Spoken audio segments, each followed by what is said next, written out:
سلام به همه 85 های عزیز. امروز با امور زنان در ورزش با شما هستیم.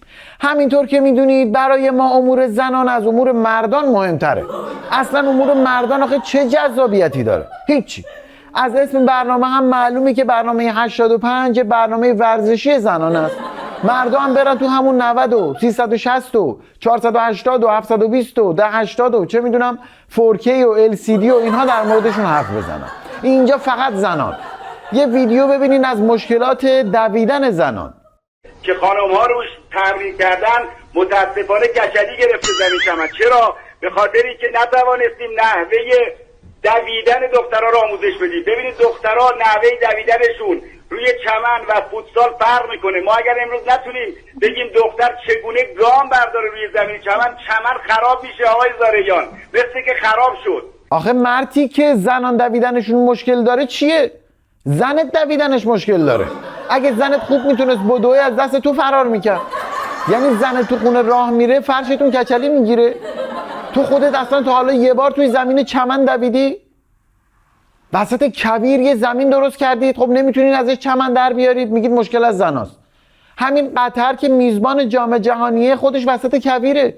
یعنی اصلا قطر اول کویر بوده بعد دست و پا در آورده. تو رو خدا برین زمین چمناشو ببینید. اگه دویدن زنان مشکل داره، چرا توی اروپا که این همه تیم زنان دارن زمیناشون کچل نیست؟ کچل اون پدرت چیز نه. یعنی منظورم اینه که اگه کچله خب باید شامپوی خوب براش بخرید. من چی دارم میگم من واقعا. من خودم یه مدت داشت موهام میریخ، ماینوکسیدین زدم در اومد. شما هم روی زمین چمناتون ماینوکسیدین بریزین، روزی 2 بار چمنا رو با شامپو چمن چرب بشورید درست میشه. مردا میدوئن یعنی در میاد چمن و زنا میدوئن چمن در نمیاد. قاعدتا باید برعکس باشه. هرچی بیشتر خانوما بیان توی چمن باید رشدش بیشتر باشه دیگه. برو آقا، شما یه زمین بلد نیستین درست نگه دارید، میندازین تقصیر زنا. یکی اونجا نیست بزنه تو دهن این یارو. اون دختر رو تو رو خدا ببینین نشسته توی برنامه هیچی هم نمیگه. البته چی بگه؟ هر چی بگه احتمالاً محرومش میکنن. منشی سن اینقدر پشت صحنه راه نرو، سرامیکا کچلی گرفتن به خدا. نکن. افریته میگم راه نرو. یعنی راه رفتن روی سرامیک آموزش باید بدن به شما؟ اینا همش بهونه میارن که یه 300 میلیارد تومان بگیرن، بعد برن مربی دویدن بانوان بیارن از خارج، یا برن چمن آنگولایی بخرن اون وسط مثلا کلی هم بخورن. برو کچل واسه من دویدن نکن. به خدا اتفاقا دخترها خوب بلدن بدوئن.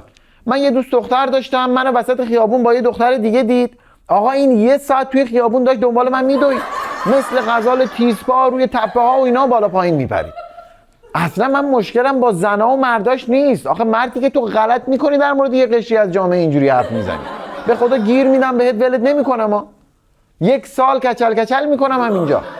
این یارو رئیس هیئت فوتبال یزدم است. اسمش چیه؟ گرشاش؟ نه چیه این؟ تو رو خدا اسم اینو گیر بیارید، من اینجا شجرنامه‌شو میبرم زیر سوال. خیالتون راحت باشه. بریم یه نظرسنجی میلیاردی هم برگزار کنیم ببینیم نظر شما چیه. به نظر شما مشکل چمن زمین‌های فوتبال از چیست؟ 1. رئیس هیئت فوتبال یزد خوب کود نمیده. 2. رئیس هیئت فوتبال یزد خوب شیر نمیده. 3. رئیس هیئت فوتبال یزد گاوه. 4. رئیس هیئت فوتبال یزد خفه شو. نظرسنجی کاملا گویاست. هر رأیی که به صندوق بندازید ایمان و علاقه خودتون رو به برنامه و بانوان کشورمون نشون میدید. من نمیدونم اینا آخه قبل از اینکه حرف بزنن اصلا فکر نمیکنن. آخه ببین داری به کیا توهین میکنی. حداقل 2 تا گوسفند بذارین تو این پست‌های مدیریتی. به خدا اینا میرن چمنا رو کوت میدن، چمن رشد میکنه. به خدا از این نفهم‌ها بهترن، جدی دارم میگم. حالا که حرف از بانوان شد، یه خبرم در مورد یه بانوی محترمی هست که شما ببینید. ایشون یه دختریه که دوست پسرش رو پیچونده با یه پسر دیگه رفته استادیوم. از شانسش دوربین میاد روش و دستش رو میشه. چند تا سوال اینجا پیش میاد. چرا با دوست پسر خودت نرفتی؟ تو به این زشتی آخه چند تا مگه دوست پسر میخوای؟ چرا حالا رفتی استادیوم؟ خب میرفتی یه جای دیگه که دوربین نباشه. اگه دوست پسر تو دوست نداری آخه چرا ازش جدا نمیشی؟ یا با همین گوساله دوست شو. شماره اون دختر خوشگله پشت چنده؟ چیز نه این اصلا سوال ربطی به برنامه نداشت. گویا دوست پسرش هم رفته توی توییتر آبرو ریزی راه انداخته. بابا ول کن اینو. آخه این دختره چیه؟ نه قیافه داره نه چیز خاصی، اصلا اهل برنامه 85 هم نیست. تازه بهت هم خیانت کرده. ولش کن بره، بذار آزاد باشه، با هر کی خواست بره فوتبال ببینه. اینجوری هم که این برگشت، من فکر کردم قتلی غارتی چیزی کرده. من اگه پلیس اسپانیا بودم میافتادم دنبالش. این خیلی مشکوکه. بعد دوست پسرش بهش زنگ زده گفته کجای عزیزم؟ گفته عزیزم مادرم اینا رفتن بیرون، درم از پشت قفل کردم. حداقل این چیزا رو از پسرها یاد بگیرید. بگید شارژ گوشیم تموم شده بود، چه میدونم دیشب زیر سرم بودم، من همش چوب دل سادم رو میخورم، یا مثلا من خیلی مهربونم دخترها منو اذیت میکنن، یا تو برام با همه فرق داری، من یه بار توی زندگیم عاشق شدم اونم تویی، یا چه میدونم ببین تو خوبی مشکل از منه، یا دوست دختر سابقم برگشته. اینا رو به طور خدا یاد بگیرین. جدی پیچوندنم درست حسابی بلد نیستین شما. یه خیانت معمولی هم نمیتونین بکنید. خواهدتون سرتون. ای نه چی بود؟ به خدا یاد گرشاش میافتم این جمله رو میگم. به خدا دختر سراغ دارم 5 تا دوست پسر داره، 9 تا پسر تو آب نمک نگه داشته، با 12 تا پسر داداشی طور دوسته، 34 تا چتی از راه دور، 56 تا پسرم تو چت ناشناس در تماسه. چی میگی شما؟ خیلی مونده که برسید. باید دخترای خارجی بیشتر تلاش کنن. تو رو خدا بیاین ایران براتون کلاس بذاریم. 10 جلسه 1 ساعته آشنایی با روش‌های خیانت از 0 تا 100.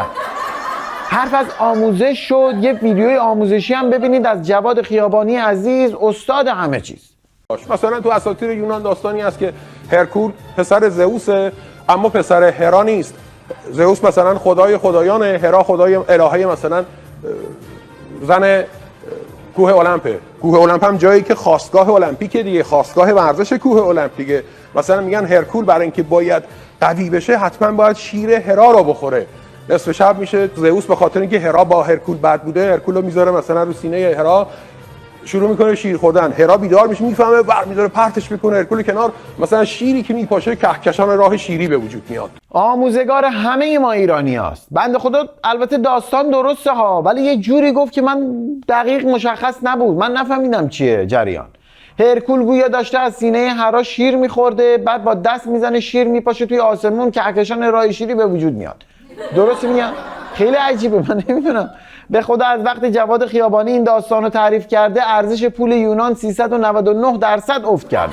هرا مگه خاله هرکول نبوده؟ آخه چطوری؟ من نمیدونم. یعنی هرکول شیر خالش رو میخورده، شیر مادرش رو نمیخورده؟ خب حالا شیر نمیدادید بخوره، چی میشد مگه؟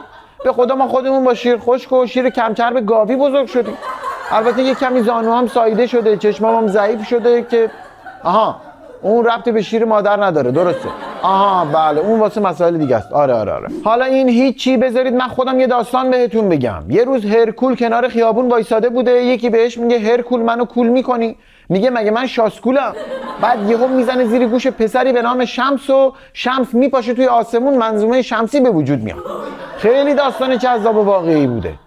یه بارم هرکول میره باشگاه، بهش میگن امروز سینه میزنی یا پا میزنی؟ میگه نه امروز کول میزنم. همه توی باشگاه میزنن زیر خنده، پاره میشن میپاشن توی آسمون. بله خب چون تو همه باشگاه همه آمپولی بودن و اینها، چیزی به وجود نمیاد توی آسمون، فقط صدای گوزشون تو هستی میپیچه. داستانا همه آموزنده هستا، همه از کتابای معروف تاریخی یونانه. بعد میگن این برنامه آموزنده نیست. به خدا از این افسانه ها بیشتر براتون تعریف میکنم تو برنامه‌های دیگه. کلی بودجه میگیرن که زمین فوتبال را بندازن و تیم فوتبال داشته باشن. تو رو خدا استادیوم علی دایی رو ببینید، کردنش دامداری. وضعیت داغون استادیوم علی دایی. اینم از وضعیت زمین و جلوی محوطه.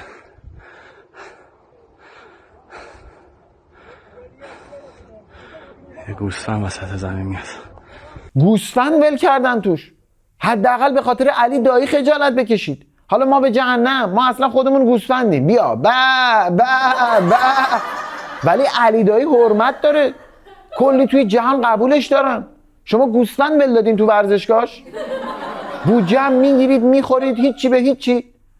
دم دروازه رو برداشتید، اصلا معلوم نیست چه تری زدید اونجا. بعد اون یارو میگه زنا درست نمیدونن، ورزشگاه خراب شده. تو بیا روی این بدو این همین زمینی که گوسفند داره منظورمه. تو رو خدا بودجه ها رو نریزین توی زمینا، اصلا بریزین تو جوب. دست مسئولای فوتبالی ندین، اصلا بودجه رو بریزین تو توالت بهتره. اون زمین توی کبیر بود، چی بود؟ این زمینم تو رو خدا نگاه کن.